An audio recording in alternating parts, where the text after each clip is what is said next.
Vous êtes sur BB24, bonsoir et bienvenue dans ce journal. Vous est-il déjà arrivé de vous surprendre en train de bouger les jambes, bien qu'étant assis ou allongé? La médecine attribue ce symptôme au syndrome des jambes sans repos. Nous en saurons davantage dans ce journal. Adopter le Made in Bénin, c'est l'une des conditions pour booster l'économie nationale. Plusieurs Béninois ont fait cette option pour toujours porter les chaussures fabriquées au Bénin. Les détails sont à suivre. De l'écrivain au lecteur, le livre passe par les soins affectifs de plusieurs corps de métier, dont l'édition. Être un éditeur, un métier qui nécessite des conditions particulières. Un spécialiste en parle dans un instant. Les Nations Unies célèbrent ce 15 mai la Journée mondiale de la famille. C'est l'occasion de mieux faire comprendre les problèmes que connaissent les familles et stimuler les initiatives appropriées. Elle pourrait devenir un facteur de mobilisation puissant dans tous les pays qui cherchent à apporter une réponse aux problèmes qui se posent aux familles de chaque société. La Journée mondiale des familles offre également l'occasion de mettre en relief la solidarité qui unit les familles dans leur recherche d'une meilleure qualité de vie. Ce 15 mai est également l'occasion d'inciter les gouvernements à faire porter leurs efforts sur la politique familiale. Le syndrome des jambes sans repos, appelé aussi impatience des jambes, est un trouble neurologique qui cause un besoin irrépressible de bouger les jambes. Il se manifeste souvent en position assise ou couchée, fourmillement, picotement, sensation de brûlure provoquant des insomnies chroniques. Existe-t-il des symptômes pour détecter le mal? Quelles sont les causes et quels sont les traitements appropriés pour prévenir cette impatience? Élément de réponse dans ce reportage de Émile Azopota. Le syndrome des jambes sans repos, appelé aussi impatience dans les jambes ou encore impatience nocturne, est un trouble neurologique qui cause un besoin irrépressible de bouger les jambes. Environ une personne sur 10 en souffre. Selon des études épidémiologiques faites par l'Organisation mondiale de la santé, les manifestations varient selon l'organisme de chacun. Je gigote parfois quand je suis stressé ou bien je suis énervé, quelque chose m'énerve par exemple, ou je suis en train de réfléchir à quelque chose. Je ne commençais pas à sentir cette affaire quand mes enfants ont commencé à grandir. Chez moi, c'est quelque chose, c'est une manière de me rappeler des faits passés, quoi. Oui. Je ne sais pas si c'est une maladie en quelque sorte. C'est au fait quelque chose qui ne nous prend pas mes gardes. Moi, par exemple, c'est lors d'un match d'entraînement que j'ai reçu un coup au genou. Et à des moments donnés, il arrive que je constate que les nerfs ne me permettent pas, mes pieds sont parfois coincés. Donc, à des moments donnés, c'est ça qui me titille et j'ai comme de la douleur dans le genou qui parfois me force à faire ça. Cette sensation irrésistible est donc dans la plupart des cas un réflexe. Cliniquement significatif, elle est parfois modérée ou sévère. Selon les spécialistes, le syndrome des jambes sans repos n'est pas une maladie, mais plutôt un trouble neurologique suscité par un manque d'une composante chimique dans l'organisme qui permet aux nerfs de communiquer entre eux et de réguler les mouvements. Et aussi, dans les causes, on retrouve aussi ce syndrome qui est lié à des causes secondaires, donc comme une carence en fer, et la supplémentation aide à traiter le patient. Parfois, on a des tics qui ne sont pas forcément le syndrome des jambes sans repos. Néanmoins, dès l'apparition des premiers signes, il faut chercher à consulter son médecin. Le caractère qui prédomine dans le syndrome des jambes sans repos, c'est la survenue vraiment au repos et qui va donc augmenter le soir.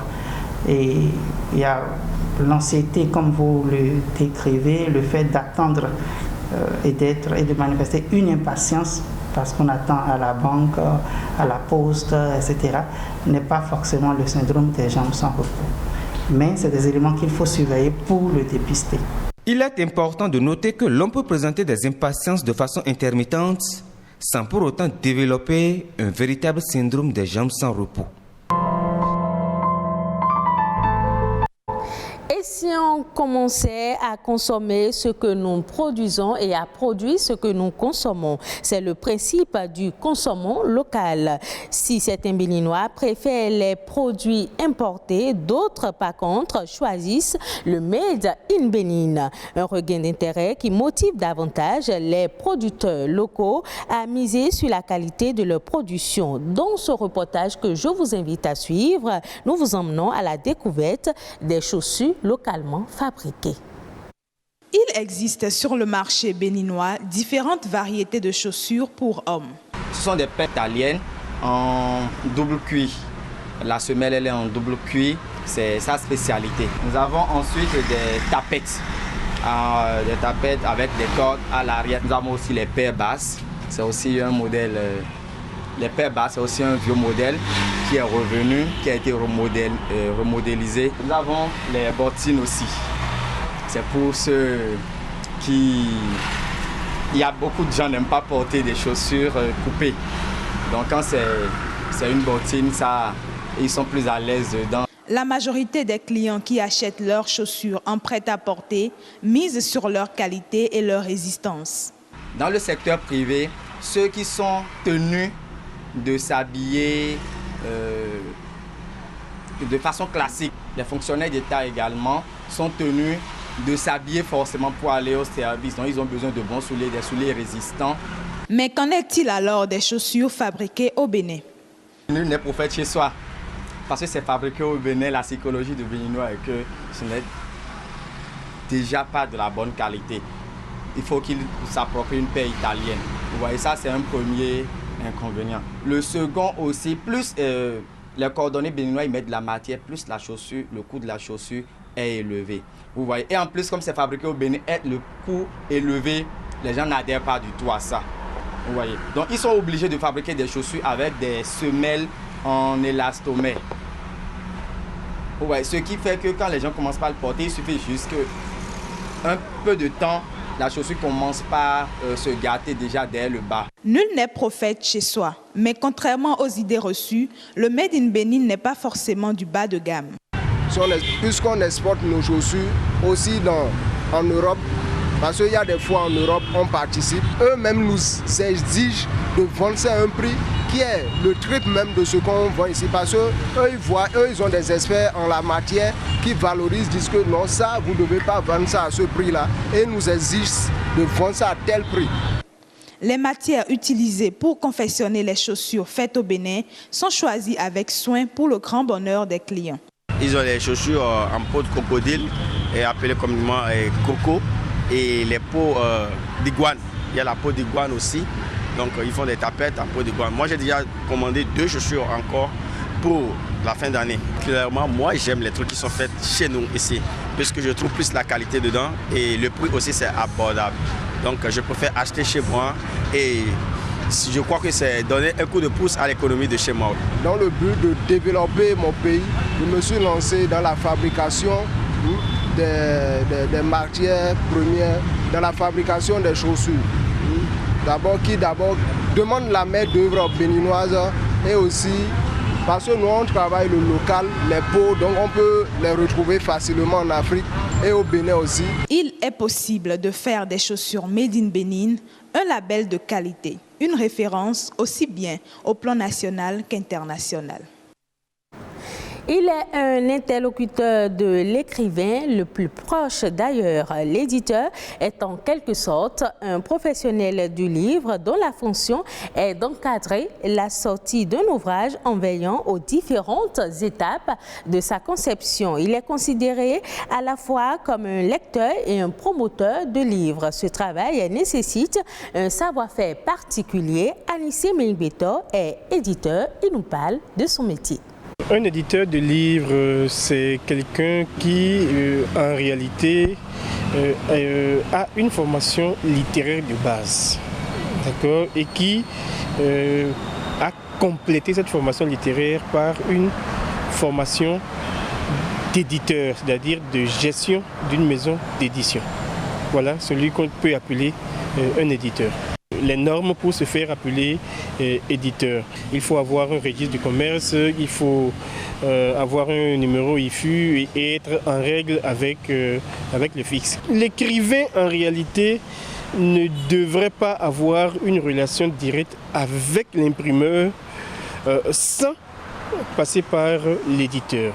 Parce que c'est l'éditeur qui a reçu la formation nécessaire pour savoir dans quel format un livre peut être fabriqué, quelle image de couverture proposée, quel titrail proposé. L'écrivain finit d'écrire, c'est l'éditeur qui fait le livre. Quand il finit d'accoucher toutes ces idées, il a le génie, c'est vrai.